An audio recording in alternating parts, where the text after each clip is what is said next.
Assalamualaikum warahmatullahi wabarakatuh. Alhamdulillah wassalatu wassalamu ala Rasulillah Sayyidina Muhammad ibn Abdullah wa ala alihi wa sahbihi wa man walah. Wala hawla wala quwwata illa billah. Alhamdulillah, di malam ini di Masjid Jami'atul Khair Allah masih memperkenankan kita, menakdirkan kita duduk di dalam majlis ilmu, menimba ilmu daripada sejarah Nabi kita Muhammad sallallahu alaihi wasallam dengan kitab Tarikhul Hawadis wal Ahwal Nabawiyah karangan Sayyid Muhammad bin Alwi Al-Maliki. Mudah-mudahan berkumpulnya kita di tempat ini mendapatkan ampunan dari Allah Subhanahu wa taala, diangkat derajat kita di dunia dan di akhirat, dijauhi kita dari bala dan musibah. Semuanya yang punya hajat di sini Allah kabulkan insyaallah, hajat duniawi maupun ukhrawi, diangkat masalahnya. Yang lagi sakit Allah sembuhkan, keluarga yang meninggal dunia Allah ampunin dosanya, amin ya rabbal alamin. Masih kita diberi juga kesempatan di bulan Rajab. Sekarang tanggal 20-an ya, tanggal 23 Rajab sekarang dah masuk. Alhamdulillah. Sebentar lagi Sya'ban. Setelah Sya'ban Ramadan. Mudah-mudahan panjang umur kita semuanya. Makanya kita banyak-banyak masuk bulan Rajab memperbanyak baca doa, Allahumma barik lana fi Rajab wa Sya'ban wa ballighna Ramadan. Ya Allah, berkahilah kami di Rajab, berkahilah kami di Sya'ban, ballighna Ramadan, sampaikanlah kami pada Ramadan.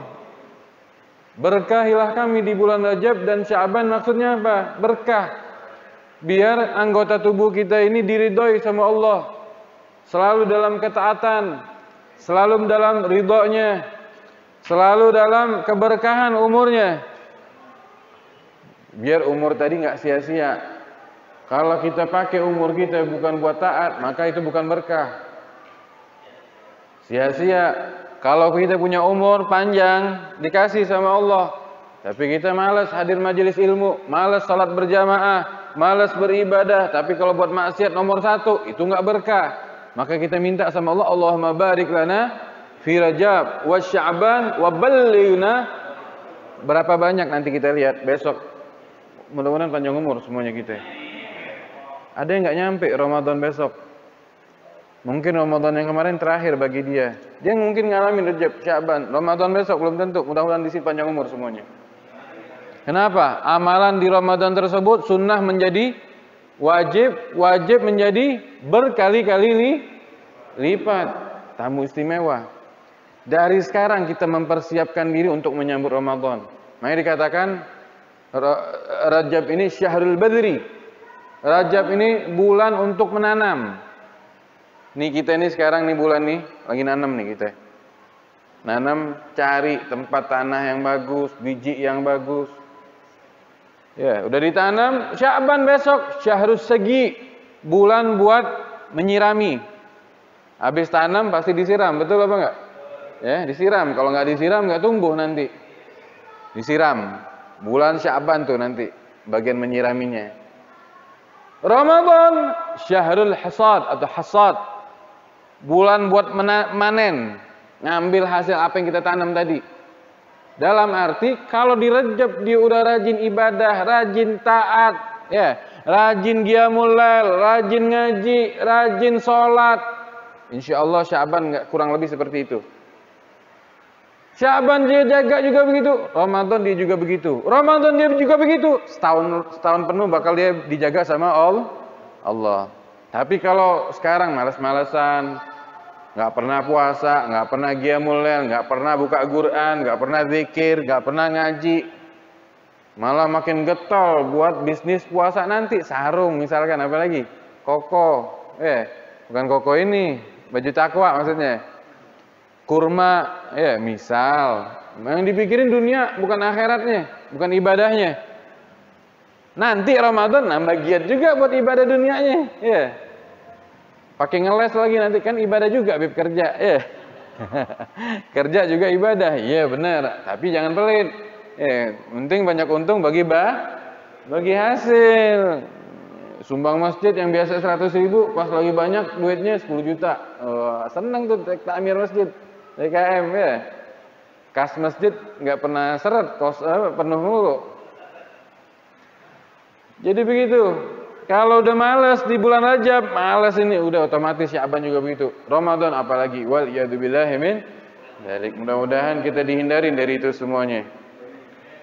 Al-Fatihah ila Rasul Muhammad bin Al-Maliki. Wa la irwahi walidina walidikum anna Allah ta'ashahum bi rahmah maghfirah wa Allah yanfa'na barakatihi wa asrari wa anwari wa ulumi wa Allah yafta'ala lakum arifin wa yahtimuna wa lakum bisna fi khairin wa laduf afi ila hadratin nabi Muhammadin sallallahu alaihi wasallam. Fatihah.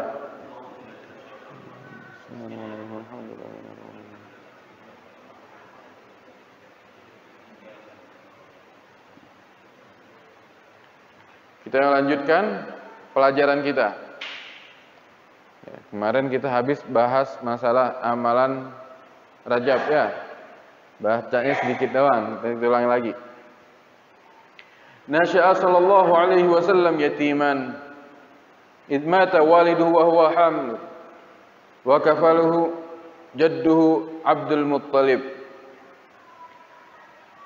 Nabi kita Muhammad sallallahu alaihi wasallam hidup dalam keadaan yatim. Dinamakan yatim berarti salah satu daripada orang tuanya, ayah atau ibunya meninggal dunia. Ayah meninggal, ibu ada, yatim. Atau sebaliknya, ibu meninggal, ayah ada, ya yatim. Dua-duanya nggak ada, di dalam bahasa Arab tetap yatim. Yatim piatu nggak tahu tuh dari mana itu bahasa yatim piatu. Ya, ya apa-apa di Indonesia ada yatim piatu untuk memperjelas bahwa mereka tidak mempunyai dua orang tua. Nabi yatim. Dan perlu digarisbawahin, orang yatim itu bisa dikatakan yatim kalau anak tersebut belum balik. Ini kita pernah nemuin di sini. Ngundang anak yatim udah pada jenggotan anak yatimnya. Pada brewokan, yang perempuan udah pada head. Ini bukan anak yatim lagi. Ya, anak yatim itu anak yang belum balik, itu anak yatim. Udah dewasa bukan yatim lagi. Ya, udah nggak ada hak lagi nanti di situ. Ya, anak yatim brewokan, bahkan ubanan. Wah, ini mah bukan yatim lagi ya. Ini anak pecatuban. Masya Allah. Nah, Nabi dari kecil yatim. Yang mana ayah beliau, siapa ayah Nabi? Abdullah ya. Ayah Nabi yang bernama Abdullah meninggal dunia. Yang mana Nabi pada waktu itu dalam kandungan ibunya, Siti Aminah. Ya, ini pendapat yang paling, nanti ada perbedaan pendapat. Ya. Ada lagi yang mengatakan Nabi udah lahir, umurnya masih 2 bulan, baru ayahnya meninggal. Tapi pendapat yang paling masyhur, yang paling terkenal, bahwa ketika ayahnya meninggal, Abdullah, Nabi di dalam kandungannya Siti Aminah, ibunya Nabi Muhammad sallallahu alaihi wasallam. Setelah meninggal, wa kafalahu jadduhu Abdul Muttalib ya. Yang merawat Nabi adalah kakeknya Nabi Muhammad sallallahu alaihi wasallam bernama Abdul Muttalib.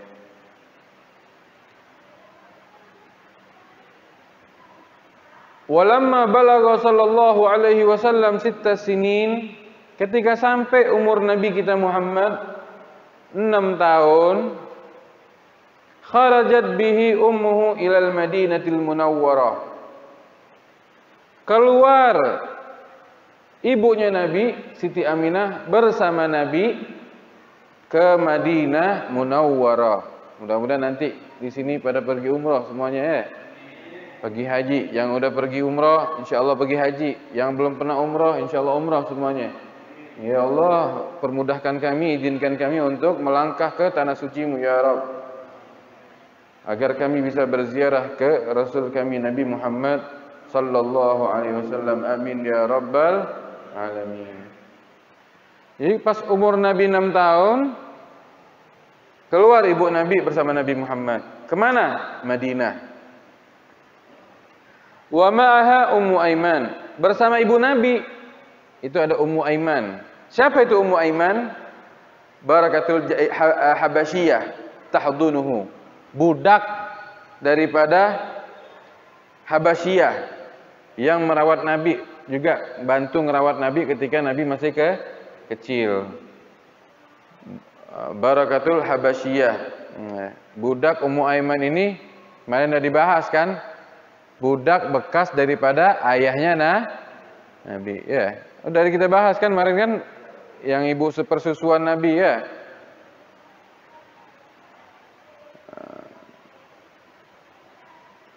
Iya. Warisan dari ayahnya. Jadi Abdullah ayahnya Nabi ini punya budak. Pas meninggal jadi warisan. Harta satu-satunya adalah budak tadi. Budak tadi turun buat Nabi. Namanya siapa? Ummu Aiman. Ikut bersama ibunya Nabi. Pergi ke Madinah. Ikut merawat, membesarkan Nabi Muhammad, menyusui Nabi Muhammad. Yang mana tujuan ibunya Nabi, Siti Aminah ke Madinah Munawwarah, tujuannya buat apa? Tazuru akhwalahu min Bani Najjar.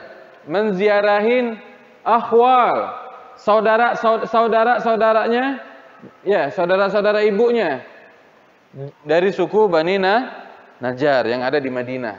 Nah, di sini ada kalimat akhwal. Sering antum dengar akhwal kan? Pernah sering nggak dengar nggak? Oh, inti mah ahwal, ana Habib. Inti ahwal, bukan ahwal, akhwal pakai kha. Akhwal adalah jamak dari kata khal. Khal, kha, kasih kasih alif, ya, kasih harokat, kha panjang, lam. Apa arti khal? Saudara laki dari ibu kita. Saudara laki dari ibu. Kalau ibu kita punya saudara laki, keponakannya manggilnya apa? Khal. Kalau Indonesia apa ya? Mamang. Mamang semua. Mau saudara ayah, mamang. Saudara ibu, mamang juga. Bahasa Indonesianya om. Paman, betul. Di sini hebatnya bahasa Arab. Bahasa Arab ada perbedaan. Saudara ibu yang laki, ibu kita punya saudara laki nih, kita panggilnya khal. Khal, ya. Bukan haul. Kalau haul yang ada di acara-acara, haul itu artinya setahun. Hala yahulu haulan, setahun, nginget setahun. Tapi ini kha, pakai kha. Khal, paman dari saudara ibu. Mau saudara besar atau saudara ibu yang adik saudara ibu, kakak saudara ibu yang laki atau adik saudara ibu yang kecil. Saudara dari bapak yang laki, yang besar ataupun yang kecil, maka kita sebut ammi. Ammi, sering dengar kan? Ammi Hasan, Ammi Dola, Ammi siapa lagi? Ammi Husin. Kemana? Ke rumah Ammi Ahmad. Kita harus biasakan bahasa Arab sekarang ya. Walaupun hidung kita nggak mancung, ya, walaupun kita nggak bisa bahasa Arab, harus cinta dengan bahasa Arab. Jangan alergi, jangan malu. Ente mah manggil abi umi kayak bisa bahasa Arab. Ane mau belajar bahasa Arab, ane mau itibaan Nabi Muhammad, mau ngikut Nabi Muhammad, biar anak-anak cinta sama Nabi. Sekarang ini Pak, maaf ngomong, sekarang ini akhir-akhir zaman ini di media banyak yang menyudutkan Arab. Secara tidak langsung mereka ngata-ngatain Arab, tujuannya buat Nabi Muhammad, biar kita jauh dengan Nabi. Padahal kita harus meyakini kalau kita rukun orang beriman, meyakinin kita Rasul, kita yakin kepada Nabi, bahwa kita harus wajib yakin, menghormatin dan percaya Nabi itu adalah dari suku Arab, Arabiyun, Quraisyun. Nggak boleh kita, apaan sih, ontak, apa-apa, hati-hati. Ini kalimat-kalimat seperti ini dari musuh Islam loh. Biar antum benci Arab, Tujuannya apa? Ke Nabi Muhammad nanti. Paham ya? Hati-hati. Hati-hati. Jangan disalahin Arabnya. Kalau ada yang nggak beres, itu banyak nggak beres, jangan disalahin Arabnya. Perilakunya manusia. Ya, limadza sumiyal insan li'annahu mahallul khata' wan nisyan. Dinamakan manusia tempat segala kesalahan dan kelupaan. Manusia wajar. Ya, jangan nanti kita menyudutkan Arab, tujuannya apa? Nabi Muhammad nanti. Harus cinta malah. Kita harus bangga. Kenapa ente ikut-ikutan pakai bahasa Arab, sok-sokan ini loh?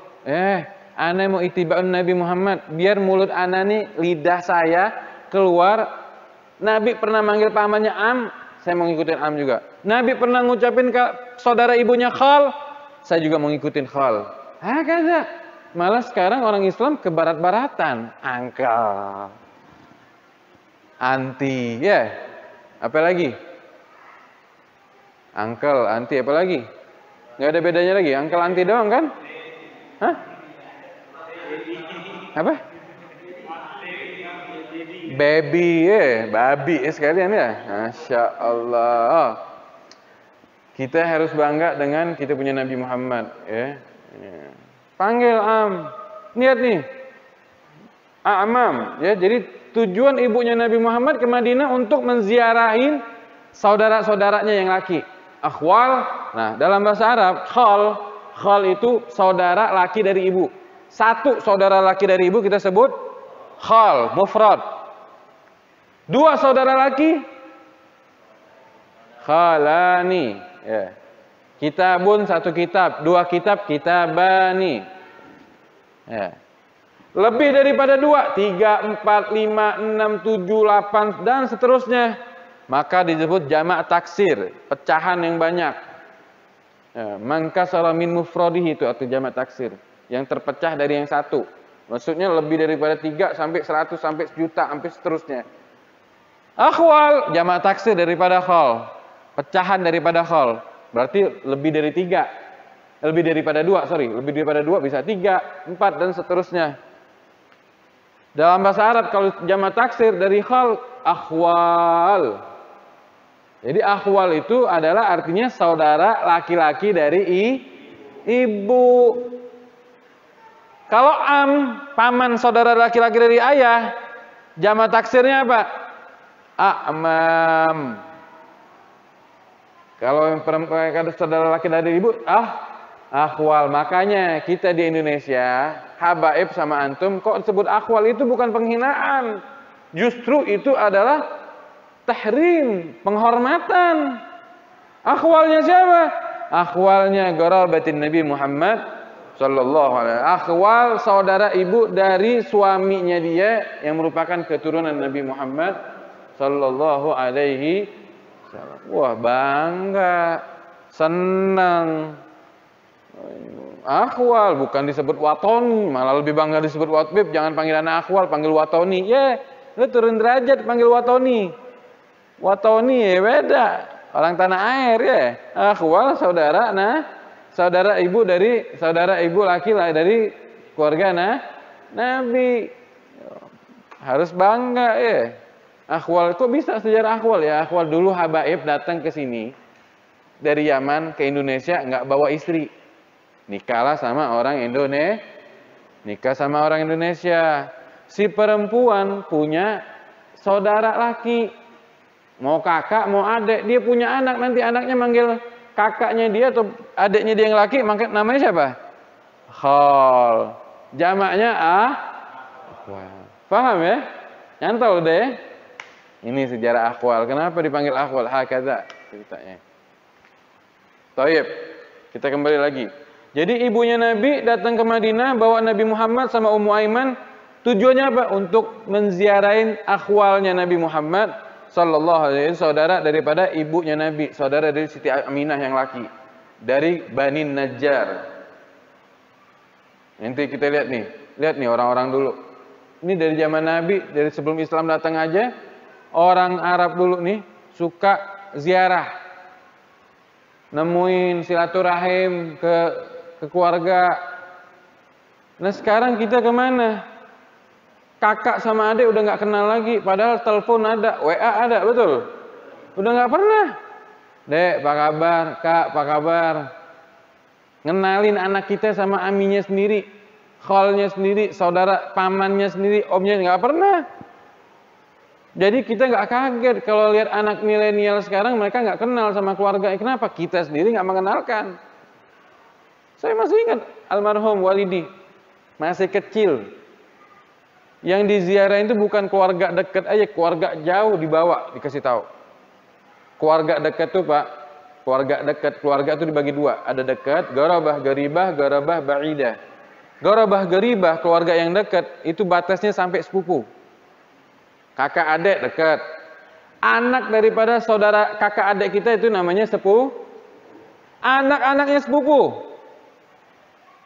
Itu udah jauh. Apa mindon ya? Apa bahasa Sunda? Mindon. Ada nggak? Sepupu sama sepupu. Sepupu sama sepupu ini punya anak. Nah namanya apa itu? Mindon ya. Kalau di tempat kita ada mindon ya. Palembang ada ya. Ada mindon, ada apa lagi? Itu kita dikenalin. Nina, kalau lebaran udah pasti datang ke keluarga dekat. Nggak usah nunggu lebaran, pasti datang udah. Nggak setahun kalau udah berapa kali datangin kenalin nih, ini ami kamu, ini om kamu, ini khal kamu, ini halati kamu. Mau ada duit nggak ada duit, mau bawa makan nggak bawa makanan, penting datang main. Biar terjalin terus silaturahim.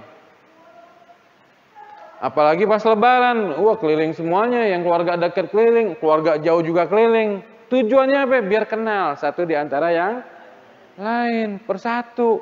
Nah sekarang kemana? Lolo gue hatta sama keluarga, sama hatta kakak, sama adik, udah selesai. Lolo gue, bodo amat. Ini sekarang udah krisis moral, udah krisis akhlak. Islam sekarang ini, Muslim sekarang krisis. Makanya Habib Rizik suka ngomong apa? Revolusi akhlak. Karena udah nggak ada akhlak lagi kita. Sama hal kita, om kita nggak tahu. Sama tante kita nggak kenal. Coba kalau kita mulai sekarang dari diri kita nih. Ente nih sama kakak adik dari kecil satu ranjang, satu rahim. Mau? Udah besar lulu gue. Nggak mau kan? Sedih orang tua kita kalau tahu. Mulai dari sekarang kita jalin lagi. Ayo. Datengin mereka. Nggak bisa datang. Sekarang kan enak. Ada chat. Ada WA. Apa kabar? Ya ngirim apa kayak kalimat-kalimat yang lucu. Ya kan apalagi bisa dibuat grup. Jangan di grup doang nanti ziarahnya. Datangin, mampir, ada duit nggak ada duit datang. Insya Allah berkat ente datangin rezeki buat ente sama yang didatengin nanti. Jadi jangan gara-gara nggak bawa bingkis, nggak bawa bresek, malas Beb, nggak ada duit, lagi tafran, lagi miskin. Jangan, datang, ada duit nggak ada duit, datang. Hilangin kebiasaan kayak gitu. Biar apa? Biar keberkahan kita bertamu dapat. Ya. Orang dulu kayak gitu, datang, hatta sebentar 5 menit, apa kabar, baik, gimana kabarnya? Alhamdulillah, balik dia. Begitu, dulu nggak ada HP, sekarang udah nggak ada lagi. Innalillahi wa inna ilaihi. Masya Allah. Ayo kita kembali lagi ya, kita kembalikan lagi, persatukan lagi dari mulai keluarga. Mimpi kita kalau sama keluarga aja kita udah pecah belah, mau mempersatukan umat, mimpi. Ayo sama keluarga dulu, dari keluarga udah kuat, baru sama yang lain-lainnya. Insya Allah, mudah-mudahan keluarga kita bersatu semuanya. Lihat tuh, dibawa buat dikenal-kenalin ke akhwalnya dia, paman-pamannya dia, dari saudara ibunya. Menetaplah di sana selama 1 bulan di Madinah. Menetap di Madinah jadi Nabi itu udah ke Madinah dulu. Sebelum hijrah tuh udah ke Madinah dibawa sama ibunya. Dulu bukan Madinah namanya, Yathrib. Belum diganti sama Rasulullah. Dulu nama Madinah namanya Kenapa namanya? Saking banyak wabahnya. Orang kalau datang situ dari luar masuk situ sakit. Masuk ke kota Yathrib, Madinah nih, sakit. Setelah Rasulullah jadi angkat jadi Nabi, jadi Rasul, itu kota Yathrib diganti namanya menjadi kota Madinah. Yang tadi kota wabah menjadi kota sembuh. Orang kalau sakit datang situ sembuh insya Allah. berkat Nabi kita Muhammad sallallahu alaihi wasallam. Tinggal di situ sebulan. Kemudian ia kembali ke kota Mekah. Ketika di jalan ibunya sakit. Siti Aminah ini pas perjalanan pulang dari Madinah mau ke Mekah sakit. Famatat, meninggal dunia di pertengahan jalan. Lagi mau pulang, udah ziarah sama akhwal-akhwalnya, sama paman-pamannya, saudara-saudaranya. Mau pulang ke Mekah. Di pertengahan jalan meninggal dunia. Wadufinat bil Abwa, dikuburkan di Abwa. Abwa itu nama tempat di antara Madinah, Mekah. Mudah-mudahan nanti kita ziarah ya. Makanya yang belajar sejarah tahu. Pas umroh nanya, oh pas mau jalan dari Mekah ke Madinah, Abwa di mana Abwa? Kenapa? Mau lihat tempat ziarahnya ibunya Nabi Muhammad sallallahu alaihi wasallam. Katanya sekarang udah nggak ada lagi. Wallahu alam, paling enggak ente mampir di situ, baca Fatihah, doa. Langsung ente baca sejarah dulu nih Nabi, ente ceritain sama ente punya anak. Nabi waktu masih kecil dibawa sama ibunya, sama Ummu Aiman ke Madinah mau ziarah sama saudara-saudara ibunya. Pas pulang meninggal di sini. Itu kalau cerita panjangnya panjang banget, sedih, nangis kita. Sedih banget. Ini ringkas saja. Faraja'at bihi Ummu Aiman, ketika udah meninggal ibunya tadi, dikuburun di Abwa. Maka Nabi dibawa kembali ke Mekah oleh Ummu Aiman. Diserahkan kepada kakeknya yang bernama Abdul Muttalib. Ada yang mengatakan di riwayat yang lain bahwa ibunya itu dibawa ke Mekah dan dikuburin di Mekah. Jadi meninggal dibawa ke Mekah, dikuburin di Mekah. Itu sebagaimana pendapat Ibn Jauzi di dalam kitab Al-Wafa. Tapi yang masyhur, yang terkenal bahwa ibunya ini meninggal di kota antara Mekah dan di Abwa, di makamannya. Enggak usah jadi perdebatan. Enggak usah heboh ya, apalagi sampai bahas ini Siti Aminah masuk api neraka. Apa ente ngejat ibunya Nabi masuk api neraka? Enggak boleh, kita enggak boleh karena itu masa fitrah. Masa suci antara Nabi dan Nabi belum ada. Nah, boleh kita pantas ente mau ibu ente dibilang ahli neraka, mau nggak? Nggak pantas ngomong kayak gitu, apalagi ibunya Nabi yang bakal nolong kita nanti ngasih syafaat. Kurang ajar orang ngomong model demikian, ya? Kurang ajar, nggak ada akhlak sama Nabi Muhammad sallallahu alaihi wasallam.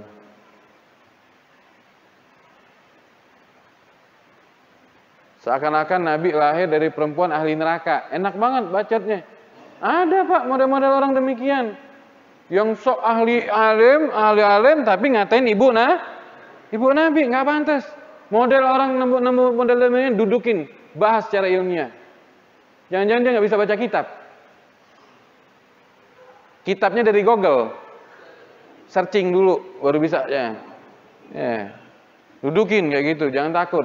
Dudukin. Kita kasih tahu, kesian itu yang nyimpang-nyimpang tuh kayak gitu, ya.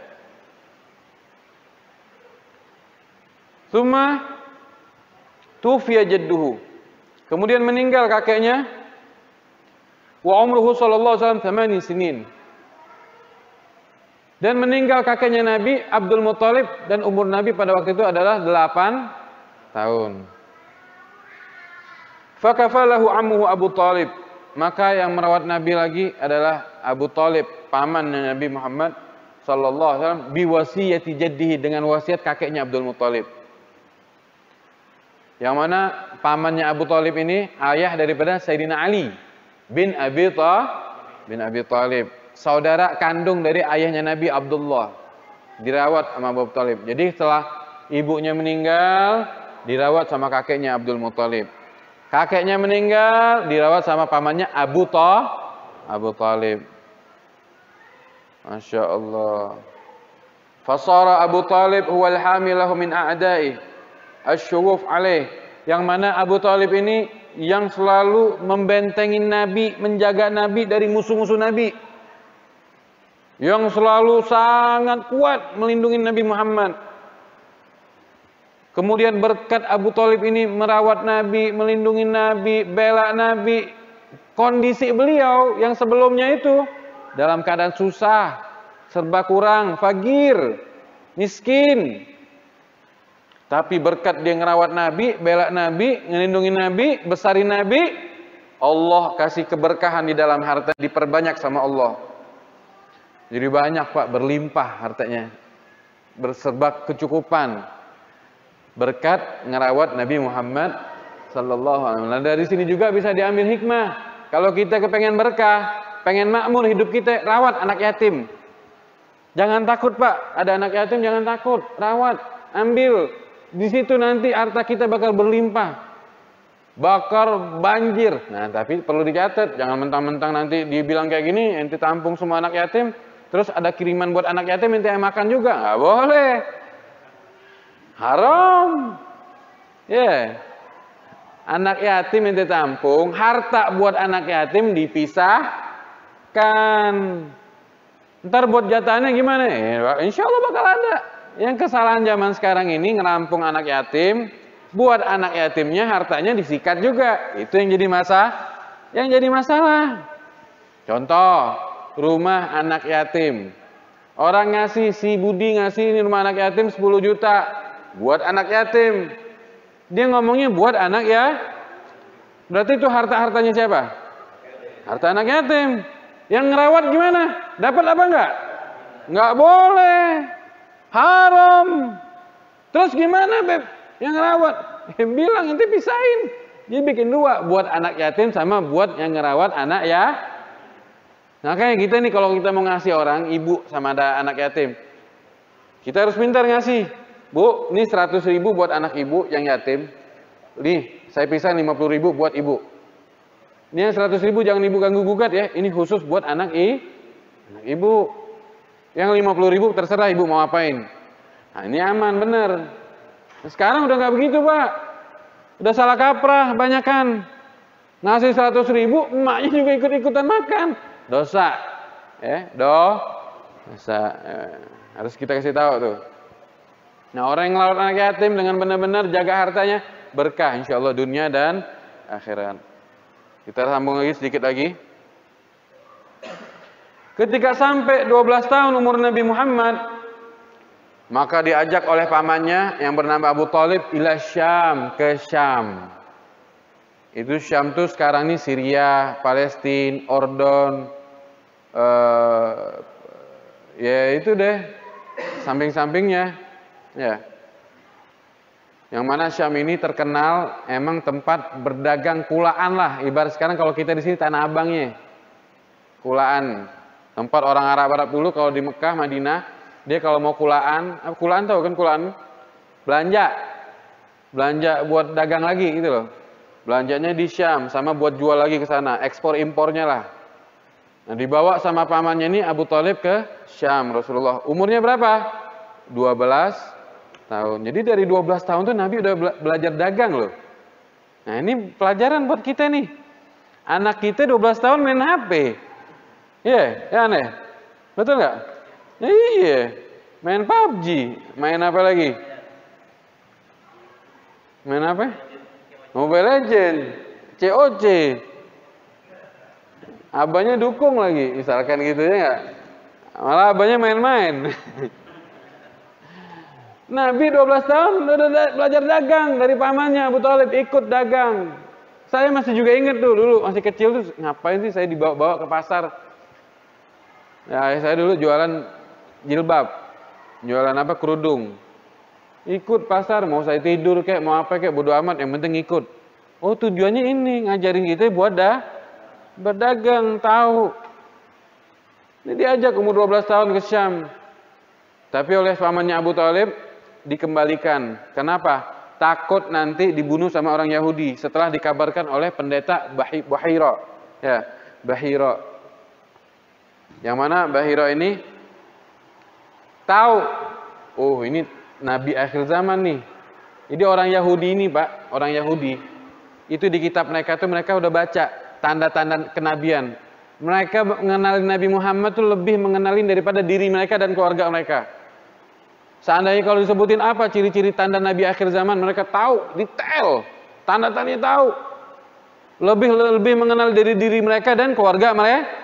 Makanya pas ngeliat Nabi Muhammad dibawanya sama pamannya Abu Thalib pada waktu itu umur 12 tahun, tahu, oh ini Nabi akhir zaman nih. Langsung dikasih tahu, hati-hati, ya, cepet bawa pulang. Nanti kalau orang Yahudi ngeliat bakal dibunuh nih anak.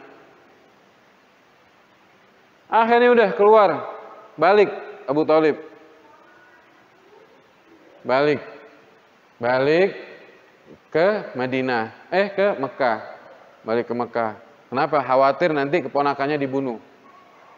Tapi orang yang anehnya udah tahu, pas sudah dikabarkan ini benar-benar Nabi, mereka mereka nggak terima kalau Nabi tersebut dari golongan Arab, pengennya dari Yahudi juga, dari Bani Israel. Ada Yahudi, kita sekarang malah ngikutin Yahudi lagi. Walantar, hati-hati ya, orang Yahudi itu nggak bakalan ridho, nggak bakalan rela sama kita sampai kita ngikutin agama mereka. Oh dia ngomong ini jangan percaya, Al-Quran yang mengatakan bisnis boleh nggak apa-apa, tapi kalau udah masalah agama jangan percaya sama sekali. Ya, walantar angkal Yahudu walan Nasara hatta tattabi'a millatahum. Jangan sekali-kali kamu ridho terhadap orang Yahudi dan Nasara, apalagi jadiin pemimpin, sampai nanti kamu, ya, mereka bakal senang, bakal ridho sampai kamu ikut agama mereka. Ya, jangan percaya sedikit pun. Al-Quran yang menyatakan. Ya. Masya Allah. Sedikit lagi. 5 menit nanti kita kasih pertanyaan. Kemudian Nabi keluar lagi yang kedua kalinya ke Syam. Yang pertama kali bersama siapa? Ke Syam. Pamannya tadi. Pertama Abu Thalib. Nabi umur 12 tahun. Yang kedua kali ke Syam. Bersama siapa? Maisaroh.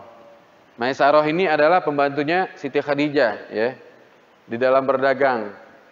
Yang mana Siti Khadijah dengar nih ada Muhammad, orangnya jujur, amanah, hebat dalam dagangannya, dipakai. Ayo berangkat sama Maisaroh. Nah, tapi digaris bawain dulu, Maisaroh ini laki atau perempuan? Yang bilang laki siapa? Yang bilang perempuan siapa? Maisaroh lah. Laki, namanya doang itu. Ya, kita di sini dengar Siti Maisaroh ya. Main film Sidul, itu laki. Karena Nabi itu nggak pernah bersentuhan dengan namanya perempuan yang bukan mahram. Maisaroh laki. Nah, pergilah ke Syam kedua kalinya bersama Maisaroh, pembantunya Siti Khadijah, di dalam dagang. Yang mana umur Nabi pada waktu itu 25 tahun. Tinggal di Syam selama 14 malam di bulan Dzulhijjah. Maka Nabi beristirahat di situ di bawah pohon. Maka ada di situ namanya Nastur Rohib. Rohib pendeta lagi ngomong, ngelihat. Ma nazala tahta hadhihi syajara illa Nabi. Enggak berteduh di bawah ini pohon kecuali Nabi. Kalau kita ke Syam insya Allah ada, nemu tuh, masih ada pohonnya. Ya, kita ke Syam insya Allah nanti ya, di Urdun kalau di Urdun. Ya, di Yordan kalau di Yordania.